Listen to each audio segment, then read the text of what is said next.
I make videos all about Star Wars, and today, well, not today, but over the last week, I've been weathering this 3PO head, and I'm gonna take you along the process of how I did that. So if you're interested, here you go.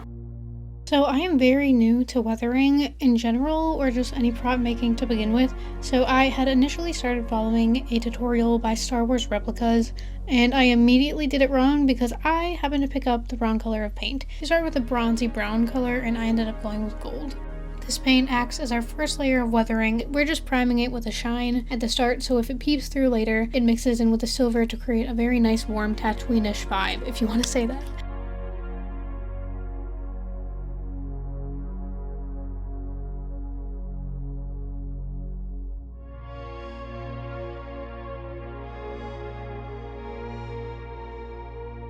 For step 2, we're going to take our Rubin Buff in Silver Leaf and go over everything we just covered in that gold. I also did a lot of this off camera. It was hard to get into the inner mechanics unless you used a very, very small fine tip brush, so I highly recommend picking one of those up if you're going to work on this.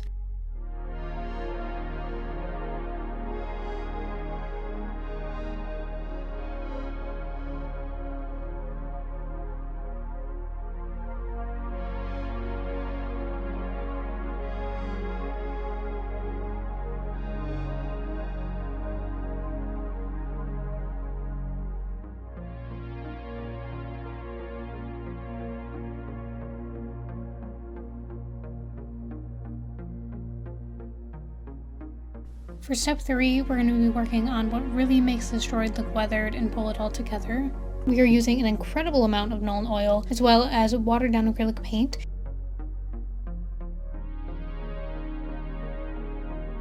I also genuinely wanted to make this look like little Anakin was working on this, and so I added an insane amount of Nuln Oil because I just felt like it was fitting. I don't know how droid maintenance works, to be honest with you, but I feel like a lot of oil goes into the process, almost like the Tin Man from The Wizard of Oz.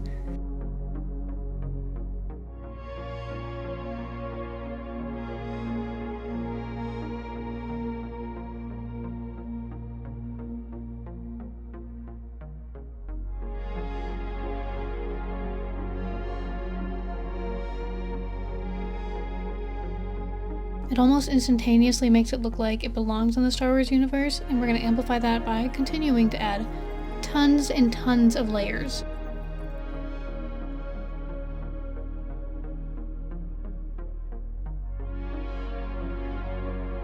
First Wayfinder is in the Imperial Vault. At Delta 36, transient 936, bearing 32, on a moon in the Endor system.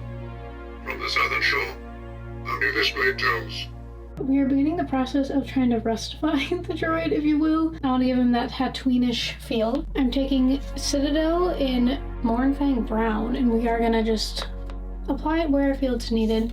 I did do some to the front of the droid. I don't know if I like it. I do like that it makes him look a little sandier, even though I don't like sand. I think with rust, you're traditionally supposed to use some green in there as well. I was talking to my brother, he paints, and green is always wanted, but I don't have green paint. So, we're just gonna make do. If you want to see this actually well done by some really, really talented people, I would highly suggest looking into Star Wars Replicas and Astoria Workshop on Instagram.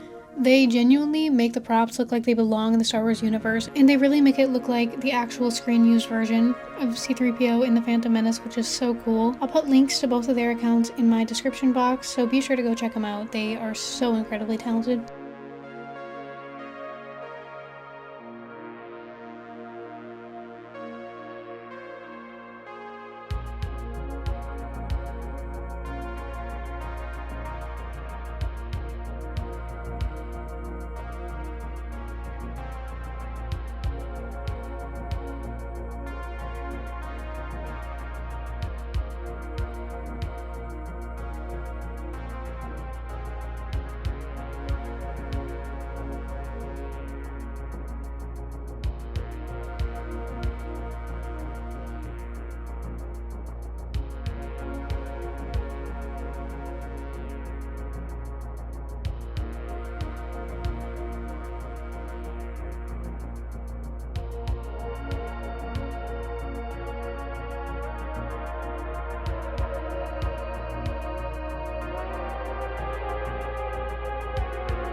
I gotta be honest, I'm more of an R2-D2 kind of gal, but this is pretty sick.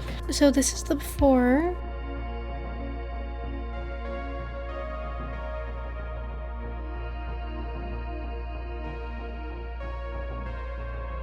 And then we have the after. It is truly insane to see how far the pieces come. Even if my craftsmanship isn't the best, I still am pretty happy with how it turned out. I feel like it definitely looks a lot more in universe, so I'm not too mad about everything. If you enjoyed watching, thanks! I'm glad you did! I hope you enjoyed. It was a fun process, and it's so cool to own a prop that actually makes me feel like I'm in Star Wars, you know?